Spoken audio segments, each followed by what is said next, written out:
So it's the Federal Reserve interest rate decision tonight at 7 p.m. with a 7:30 press conference. Here's what to look out for. Well, change in the statement that comes out at 7 p.m. around the jobs market.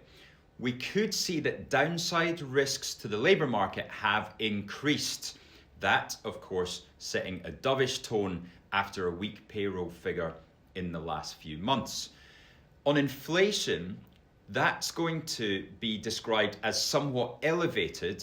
However, if he then says that he believes that the effect of tariffs are temporary, then that sets up a dovish rhetoric in the press conference around we're not too worried about inflation.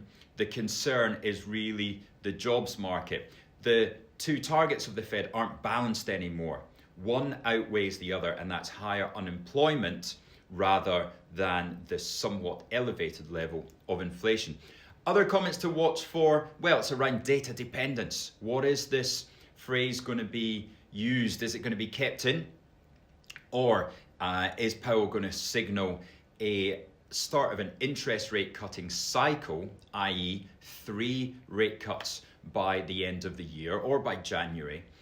And that would take us down, of course, towards 3.5%. The dot plot also comes out. That's going to be important. That comes out at 7 p.m. and you go straight to that rather than the statement because it's going to be more interesting. It's going to be more market moving.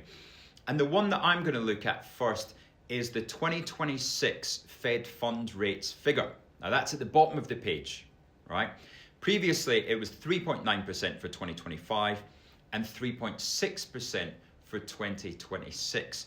Is that going to move lower? Is that going to go down to 3.4 or even 3.2? How dovish are the Fed going to be? Are they going to follow Trump's guidance and polite suggestions? Are we going to see what markets love to call travel and arrive? All the assets have moved into it, but without any significant catalysts coming in the next few weeks, without any real dovish expectations beyond what we already have priced in, can we see markets go higher? They'll certainly try when Powell comes out with his dovish rhetoric tonight. They'll try and go higher, but I would just worry they might not stay there too long. Good luck.